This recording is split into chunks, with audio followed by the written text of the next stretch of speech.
Hello, I'm Tara Brabazon. I'm the Dean of Graduate Research at Flinders University, and welcome to vlog 119, GLAMs. Yes, GLAMs. We're seriously getting into the acronyms at the moment: galleries, libraries, archives and museums. And as you can see, I am not in Adelaide.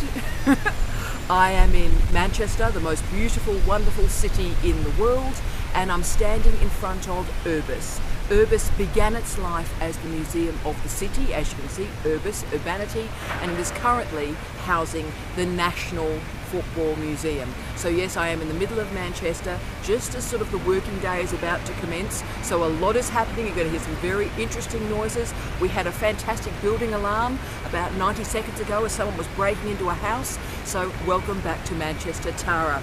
So this is really, I think, an ideal backdrop to discuss the potential of these knowledge-based and knowledge-generating industries. And I'm going to be talking about it today from multiple perspectives for you. Obviously, it's about PhD employment and PhD employability. You can work, and it's a huge area. You can work in the galleries, libraries, archives and museum sector in your career. But I want to do a bit more than that. I want you to start to think about this clustering of GLAMs as a site and opportunity for future research collaboration. Maybe in your PhD in terms of widening the impact of your research, but also going forward post the program, thinking about how you value add to your research and you build these partnerships. We don't think about GLAMs throughout the disciplines, and this is important. Now, the suggestion for this vlog came from a lot of friends of mine who started their careers as librarians and then did a PhD, or did a PhD and then did a library qualification. And so my friends in the library community wanted me to talk about the pathways in and through a PhD for the GLAM sector. And it is a great suggestion, and I think it has enormous value for you, if nothing else, to think through the exchange of ideas beyond communities that you could ever possibly imagine. So GLAMs unify the knowledge holding, knowledge generating institutions. These are institutions that stand for something important, a phrase that is rarely used, the public good. They stand for the public good. They also stand for the preservation of the artifacts and primary sources from the past to enable their movement into the present and the future. Now, this acronym, GLAMs, is about collaboration and is about clustering, and therefore it is important to us. It's new, it's innovative, it's particularly had a lot of resonance in the last 10 years. But can I say it also has a bit of historical interest, because of course the Library of Alexandria was also a museum. Boom. So access matters a great deal to these organisations, with the goal of rendering analogue and digital primary sources out and about to a much wider audience. So the advantage of this GLAM collaboration or clustering is that it is economically efficient in a difficult time for publicly funded institutions. But it creates a lot of really innovative strategies, I think about the sector in a new way.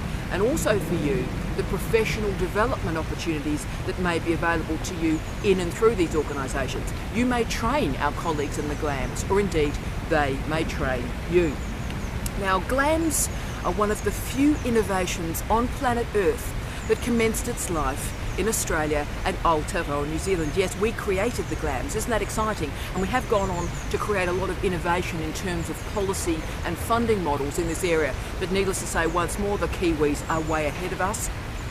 And so particularly in the national government of Aotearoa, New Zealand, there's a lot of commitment centrally to the GLAM idea, but you see it manifesting so beautifully in Wellington. Wellington and Wellington City Council, fantastic place, really innovative policy environment, I think. And so they committed very strongly to GLAMs.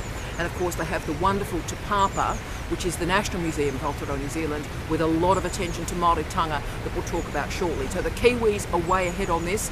Canada is also now doing some very innovative work in this area, not just in Ontario, but also we're seeing it in BC, in British Columbia, and in the United Kingdom there is starting to be some movement, but it is a step behind.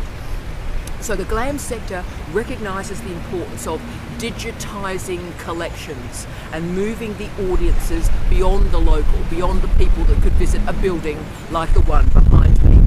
So the movement of the visitor experience beyond the walls is part of the GLAM project. The GLAM sector is also dealing with a new cultural intervention, if you will, the BYOD movement, the Bring Your Own Device movement. So how does the visitor experience transform if those visitors bring their device to an organisation, to an institution such as this, and want to interface with the collection in different ways? So the BYOD movement, I think, is incredibly important and so terribly interesting in terms of future research in this area. So what we're also seeing through the GLAMs is an increasing commitment to disempowered communities. So whether it is the gay and lesbian community, whether it is students, citizens with an impairment or a disability, citizens of colour, Indigenous communities, all different ages, children, of course lots of museums of childhood, and also thinking about ageing.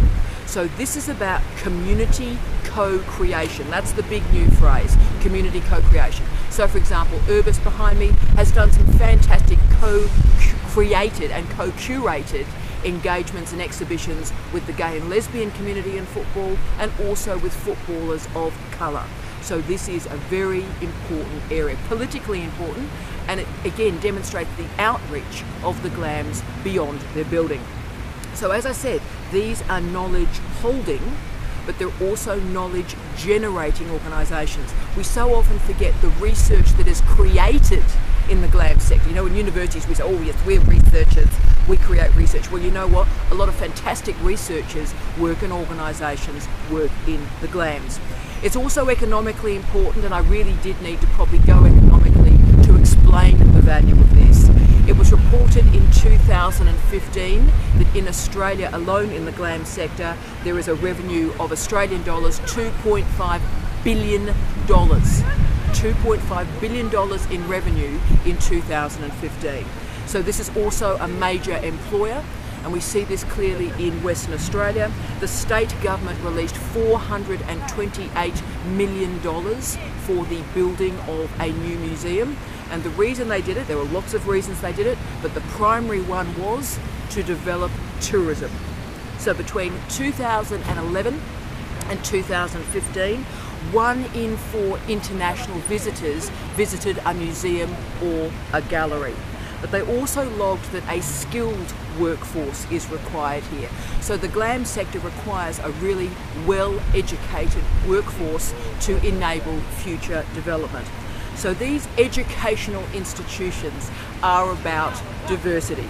Science museums, design museums, specialist libraries and archives. So throughout every single discipline we enact in a university, we find clearly that there is a museum or a gallery or an archive or a museum to match it. So whatever your discipline, think about the GLAMs that are available for you to work with and work for.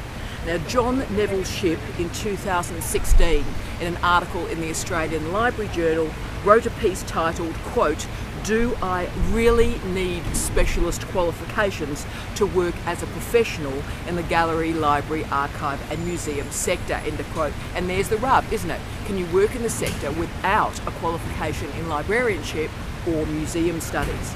And he actually showed the answer to that question is yes, because the workforce must now be multi-skilled and capable of using hardware, software and interfaces that we haven't even thought through yet. So I love this. This is a multi-skilled workforce. And also the professional development in these fields will be multidisciplinary and it will be lifelong. Shipp stated that, quote, "There is a need to begin reimagining what distinguishes a curator, a librarian, an archivist or another GLAM professional," end of quote. So new staff with new skills are going to be required, and that would be you.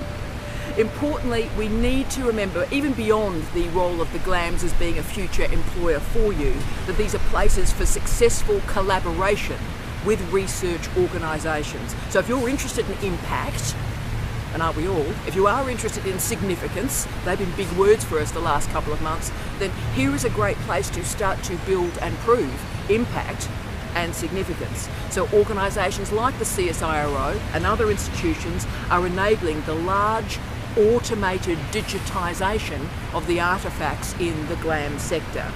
These are what the innovation study from the Australian Centre for Broadband Innovation described as, quote, and I love this, quote, transdisciplinary conversations, end of quote, transdisciplinary conversations. So these transdisciplinary conversations are between academic researchers, IT researchers, media developers, and also content creators. So this is a big collaborative project here. The task, I think, will be to continue and indeed to build the relationship with an array of publics beyond a building such as the one behind me, and think about what the online GLAM sector is starting to look like. And really, I think the wonderful Urbis does capture the diversity of what a museum can be. Yes, it is the National Museum of Football, and that's incredibly fabulous and important, and I recommend that you visit it. It's wonderful. But also they do a lot of outreach work with the gay and lesbian community, with footballers and fans of colour, with children and football, with the older populations and football, and of course they really committed politically, and they got into a lot of trouble for this, boom, for women in football. They were ahead of their time. So it is important to think about the value of working with the social justice imperative of what these organisations do. So whether we're dealing with science museums or design archives, this is a really big area for future development. This is going to be big, and it's something we don't talk about enough in doctoral programs, and hell, let's do it now. Yes, it's a big employer, and that's important. My responsibility is to try and get you into work. But also my other responsibility is to find you research collaborators, places of innovation that will be interested in your research. So it's also a reminder, I hope, from the gorgeous, if somewhat loud Manchester on this early morning, that there are all sorts of different knowledge generating organisations that are not universities. And that's a powerful point to remember, and it keeps those of us who work in universities, I think, incredibly honest. This is a place where knowledge is respected. This is a place that is invested in the public good. So the GLAMs offer us in universities, I think, a really important reminder of what we could be doing. So from the truly chaotic, I have no idea what's going on, from the truly chaotic Manchester, I wish you all love, light and peace. Take care. Bye-bye.